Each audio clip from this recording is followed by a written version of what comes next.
بسم الله الرحمن الرحيم. Chers téléspectateurs, chères téléspectatrices de la MTA Burkina Faso, Assalamu alaikum wa rahmatullahi ta'ala wa barakatuhu. Bienvenue à l'émission intitulée La lumière du Ramadan. Et pour ce numéro, nous recevons encore notre Moulvi, Nahim Ahmed Badjoua, missionnaire de la communauté islamique Ahmadiyya. Assalamu alaikum wa rahmatullahi ta'ala wa barakatuhu. Wa alaikum assalam wa rahmatullahi wa barakatuh. Alors, pour ce numéro, nous allons aborder les thèmes l'importance et la bénédiction du mois de Ramadan. Comme hier, notre numéro passé, nous avons parlé du jeûne et ses obligations. Aujourd'hui, c'est l'importance et la bénédiction du jeûne du mois de Ramadan. Alors, la première question que nous allons poser à Moulvi Sahib, notre invité de ce soir, c'est l'importance même du jeûne selon les Saints Courants. L'importance du jeûne selon les Saints Courants. Jazakumullah sanalja. Auzu billahi min shaitanir rajim. Bismillahir rahmanir rahim. Allahumma salli ala Muhammadin wa ala ali Muhammadin. Afsala salawatik wa barik wa sallim innaka hamidun majid. Le Saint-Coran parle bel et bien à propos du mois de Ramadan et surtout les bienfaits de Ramadan ou bien bénédictions de Ramadan sont expliqués dans ces versets de Surah Al-Baqarah aussi, qui dit que Anta sumu khayrul lakum in kuntum ta'lamun. Que si vous jeûnez, c'est vaut mieux pour vous, si seulement vous le saviez. Et dans cette phrase, Allah Ta'ala a dit ça longuement, des explications longues et larges sont retenues dans cette phrase, que si seulement vous saviez, vous devez obligatoirement jeûner. Wan tasumu khayrul lakum et in kuntum ta'lamun. Si seulement vous connaissez Ramadan et les jeûnes de Ramadan, le carême est bien pour vous. Et de là, nous comprenons, dans ces versets aussi, avant ça, Allah Ta'ala parlait de taqwa, la crainte de Dieu. Ensuite, il y a une partie qui parle de la prière. C'est-à-dire, le mois de Ramadan nous donne l'occasion de beaucoup prier, demander les prières, les supplications. Et encore, le mois de Ramadan nous amène ensemble les activités collectives et communautaires. Et là où nous sentons aussi les douleurs des faim. Ça signifie quoi? Quand le matin jusqu'au soir, nous sommes affamés, bouche fermée, on ne boit pas, on ne mange pas. Là où nous pouvons comprendre que comment nos frères et les gens qui souffrent dans ce monde, qui n'ont pas à manger, n'ont pas à boire, et comment ils souffrent. Les gens qui ne manquent pas de nourriture, ils ne pouvaient jamais comprendre le goût de faim. Mais à travers les jeûnes de Ramadan, Allah Ta'ala a obligé les musulmans, même si vous avez la richesse, même si vous êtes milliardaire, mais en tant que musulman, vous devez jeûner. Là, vous comprenez obligatoirement que la faim signifie quoi? Et comment ça dérange et comment ça touche. Et là où nous pouvons facilement analyser et comprendre et réaliser que nos frères pauvres qui sont en train de souffrir sont en train de vivre comment. Et ce sont aussi les bénédictions de Ramadan, là où nous encouragent d'aider les pauvres et aider nos frères. En bref, tous les commandements du Coran. Le mois de Ramadan est bel et bien la période là où nous pouvons appliquer, pratiquer tous les commandements du Coran. Et là où Allah Ta'ala aussi dit que Shahru Ramadan allazi unzila fihi al-Qur'an. C'est-à-dire, le mois de Ramadan est celui pendant lequel le Coran a été révélé. Et Hazrat Khalifatul Masih Rabi, le quatrième calife de la Jamaat islamique Ahmadiyya, rahimahullah ta'ala, disait que ça signifie que pendant lesquels le Coran est révélé, et la deuxième version, ou deuxième traduction, deuxième compréhension de ce verset est que le mois de Ramadan est celui pour lequel le Coran a été révélé. C'est-à-dire, le Coran est révélé et toutes les pratiques, tous les commandements peuvent être pratiqués dans le mois de Ramadan. Si nous parlons d'adoration, ça peut arriver à son apogée.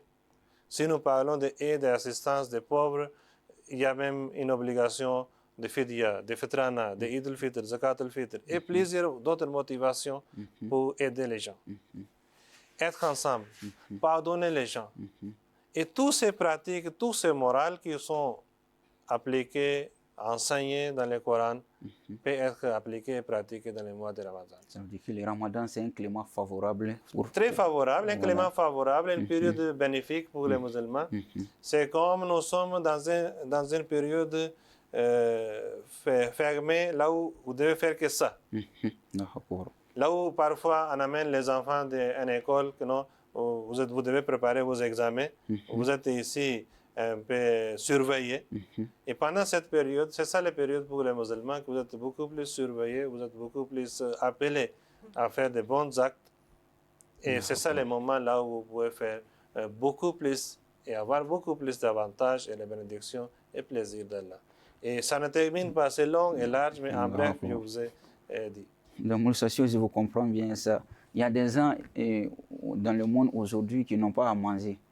Mais ceux qui ont les moyens, normalement, qui doivent prendre soin d'eux, bon, ce n'est pas leur problème, ils ne se soucient pas de ceux-là qui n'ont pas à manger. Dans le Ramadan, quand on jeûne, si je vous comprends bien, ça veut dire que si les riches, ils jeûnent pendant ce mois de Ramadan, il fait l'expérience même. Ils font l'expérience des effets. Les effets, de la souffrance. Voilà, là où celui qui n'a pas à manger. Automatiquement, vous êtes encouragé, incité que non, je dois donner aussi aux pauvres.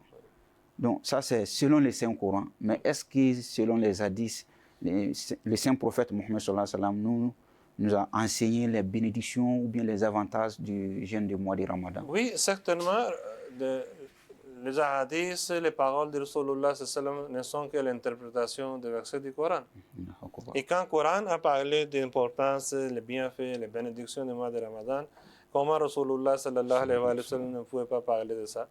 Il a parlé longuement et largement. Il y a plusieurs hadiths qui parlent des bénédictions, l'importance du mois de Ramadan, tel que nous voyons un hadith qui est beaucoup connu dans les Bukhari, dans les Muslims et dans d'autres livres. عن أبي هريرة رضي الله عنه قال رسول الله صلى الله عليه وآله وسلم.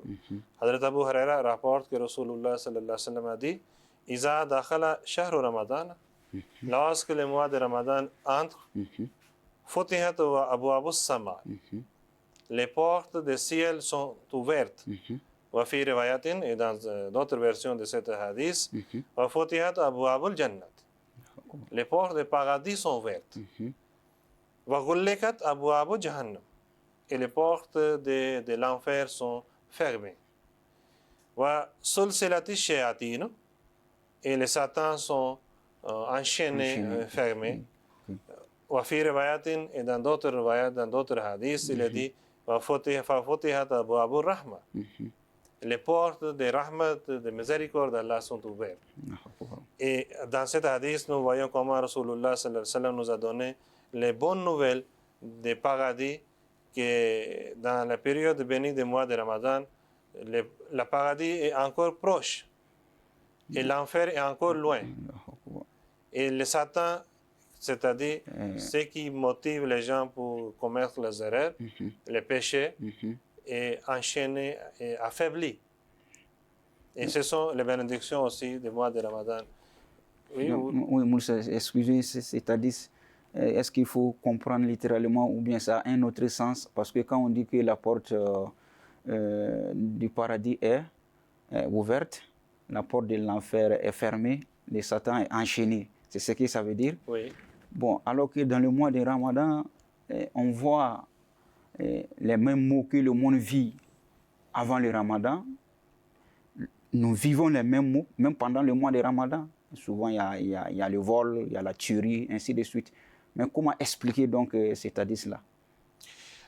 Ah, très bon, une question bien réfléchie et très importante aussi. Mais la réponse est dans la même hadith.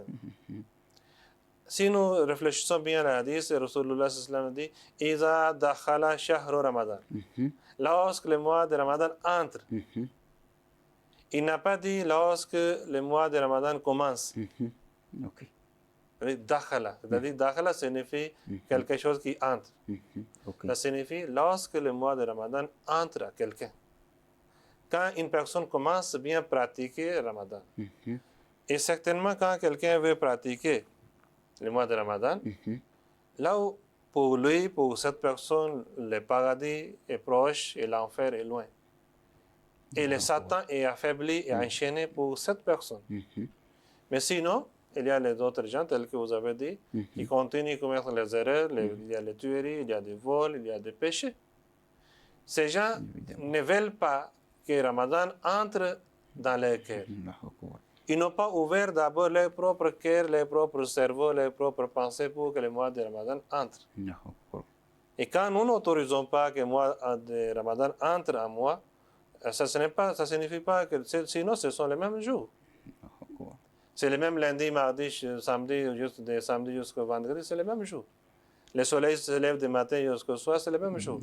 Mais c'est changé pour celui qui veut un changement. C'est favorisé pour celui qui veut avoir un changement. Raison pour laquelle Rasulullah sallallahu alayhi wa sallam a dit Iza dakhala shahru Ramadan. Lorsque le mois de Ramadan est entré en vous, là, ça devient facile. Et c'est une facilité, c'est une faveur pour les musulmans, celui qui veut apprendre, celui qui veut avancer, celui qui veut approcher d'Allah, celui qui veut bien pratiquer. Et là, il y a la facilité. Mais je pense que vous allez toujours donner plus d'explications par rapport à cet hadith-là. Oui, oui. Parce que, vous savez, dans le mois de Ramadan, des personnes pieuses meurent. Et des malfaiteurs aussi meurent.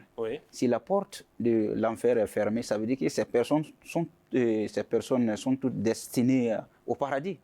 Oui, les portes du paradis sont ouvertes et l'enfer est fermé, c'est-à-dire qu'il y a plus de facilité pour entrer dans le paradis et il y a plus de facilité pour être loin de l'enfer. Mais certainement, si une personne, pendant sa vie, avait commettre les erreurs ou bien des péchés, ou bien ça dépend d'Allah comment ça sera sort. Mais de décéder dans un mois de Ramadan, ou bien en jeûne, ou bien ça n'est pas à notre niveau de décider que quelqu'un va entrer dans le paradis ou soit dans l'enfer. De là, parfois les gens qui sont en jeûne, et il y a certaines erreurs, ça c'est en passant, je peux vous dire. Parfois, on dit que non, les enfants de bas âge, on est en train de les forcer pour jeûner. Il y a d'autres enfants qui sont décédés. Ils n'ont pas donné à manger, à boire, les enfants sont décédés même. Et ce sont les cas qui arrivent presque chaque année dans le monde. Et les gens pensent que non, comme l'enfant est mort dans le carême, voilà, il va entrer dans le paradis. Ça aussi, ce n'est pas ça de forcer pour entrer dans le paradis. Mais cet hadith signifie qu'il y a la facilité pour entrer dans le paradis dans cette période. Dans d'autres hadiths, nous voyons l'importance du mois de Ramadan. Non, c'est toujours par rapport au même hadith, parce que l'enchaînement de Satan, est-il un individu qui se promène pour égarer les gens, ou bien comment est-ce que vous expliquez là où, quand vous avez posé cette question, Satan, bien sûr, Rasulullah sallallahu alayhi wa sallam a dit dans un hadith que Satan coule dans le corps, tout comme le sang coule à chaque personne. Et les gens posaient la question, ya Rasulullah, à vous aussi? Il a dit oui, mais mon Satan est devenu déjà musulman, c'est-à-dire il ne m'incite pas pour commettre les erreurs, mais il m'encourage pour faire les bons actes. Mais sinon, le Satan est toujours à l'intérieur. Rasulullah sallallahu alayhi wa sallam a dit, comme le sang coule dans le corps, de la même façon, les mauvaises pensées, les pensées sataniques, idées sataniques coulent aussi à chaque personne. Mais lorsque le mois de Ramadan va entrer, Iza dakhala Ramadan, là où il y a facilité que les chaleurs de Ramadan entre et les chaleurs de Satan peut être refroidies. Dans d'autres hadiths, Rasulullah sallallahu alayhi wa sallam a dit, Allah Ta'ala dit, ça c'est hadith Qudsi. Hadith Qudsi signifie que quand Allah subhanahu wa ta'ala a enseigné Rasulullah sallallahu alayhi wa sallam, c'est Allah qui parle. Il a dit, Kullu amal ibn Adam lahu. Chaque acte de l'homme est pour lui-même. Illa siyam, sauf les carême. Fa innahu li. C'est pour moi. Wa ana ajzibehi. Et moi-même, je suis en récompense. Allah Ta'ala dit, le carême, le somme, c'est pour moi. Fa innahu li wa ana ajzibehi. Et moi-même, je suis en récompense. Wa siyam junnatun. Et as-siyam, c'est junna. Junna signifie, c'est la protection, surtout si vous connaissez dans l'histoire quand on faisait un bouclier, pendant les guerres, et avec lesquels on protège les attaques d'ennemis. C'est ça le Ramadan. As-siyam junnatun. C'est-à-dire, Ramadan, le carême, c'est junna, c'est le bouclier qui protège, qui vous protège contre le mal, contre les mauvaises actions. Et dans un autre hadith, Rasulullah sallallahu alayhi wa sallam a dit, Wallazi nafsu Muhammadin biyadihi. Je jure au nom d'Allah, de celui qui tient la vie de Muhammad sallallahu alayhi wa sallam, celui qui tient ma vie, c'est-à-dire Allah subhanahu wa ta'ala. La khaloufu famis saimi atyabu indallahi min rihil misk. La khaloufu famis saimi, l'odeur de la bouche d'un jeûneur. Atyabu indallahi. Vaut mieux auprès d'Allah, min rihil misk, que les parfums de misk. Le parfum de misk, même jusqu'aujourd'hui, c'est un parfum qui est beaucoup. Si c'est original, et c'est très cher, parce que on trouve ça avec beaucoup de difficultés, avec beaucoup de démarches.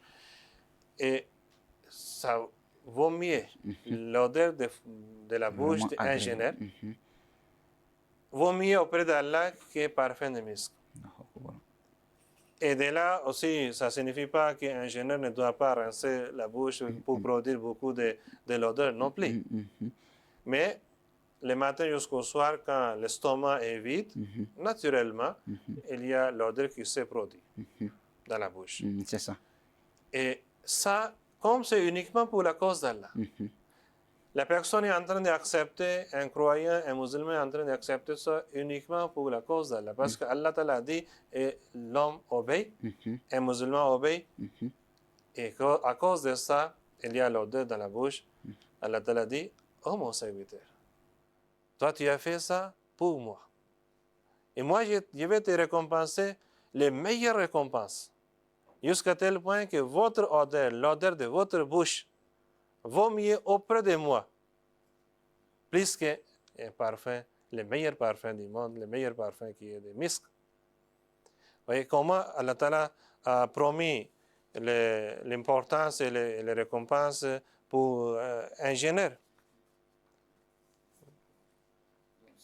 Si je veux bien comprendre, même dans ces cas, il faudrait dire que ce n'est pas tous les jeûneurs en réalité.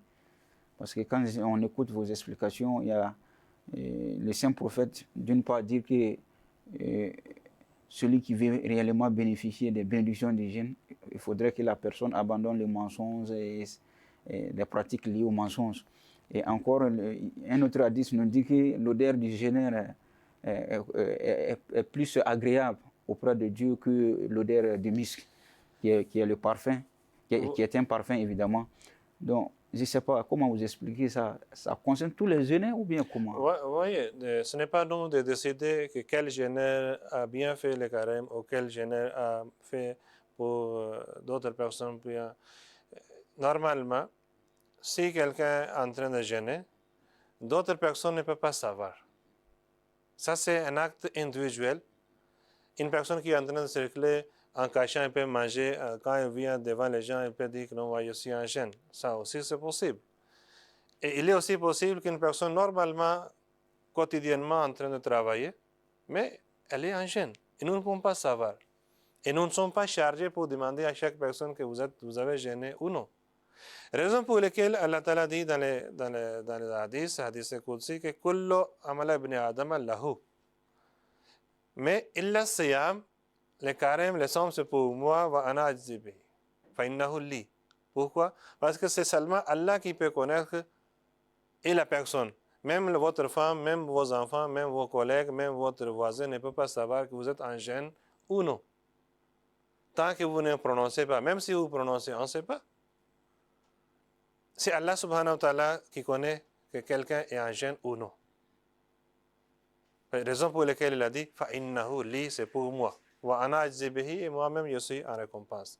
Et voilà, et là nous pouvons dire que chaque jeûneur qui est en train de jeûner avec cette intention, nécessairement les bonnes nouvelles sont là pour cette personne. Moussa, en vous écoutant, avec toutes les explications que vous avez données,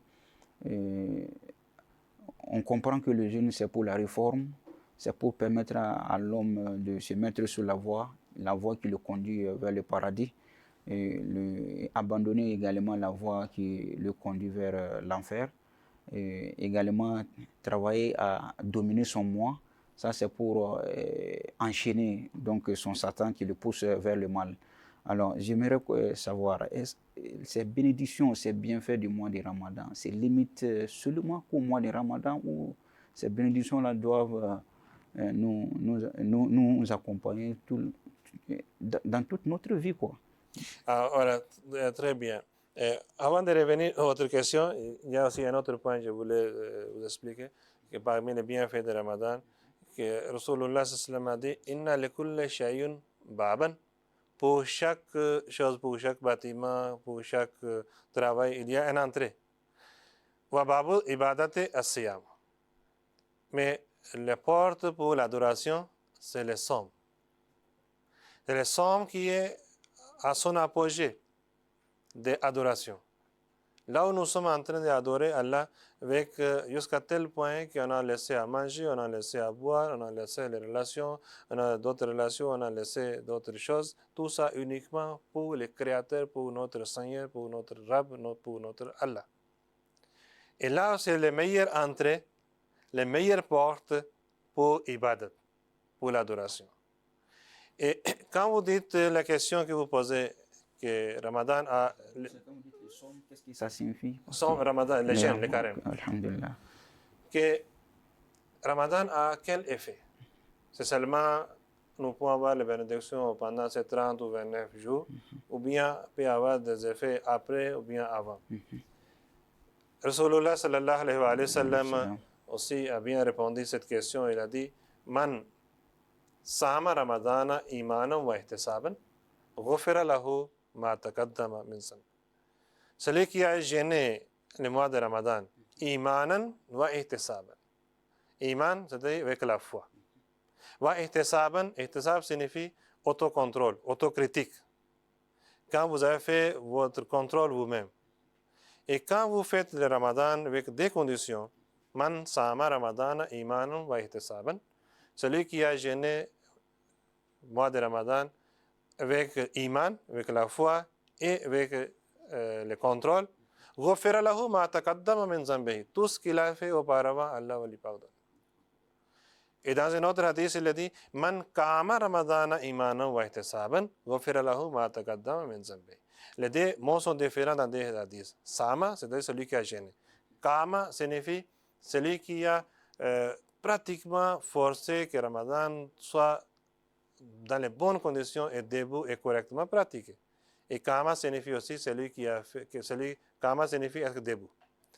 Celui qui a fait debout Ramadan. Et celui qui était debout pendant les nuits de Ramadan pour faire l'adoration, pour faire le tahajjud, pour faire les prières.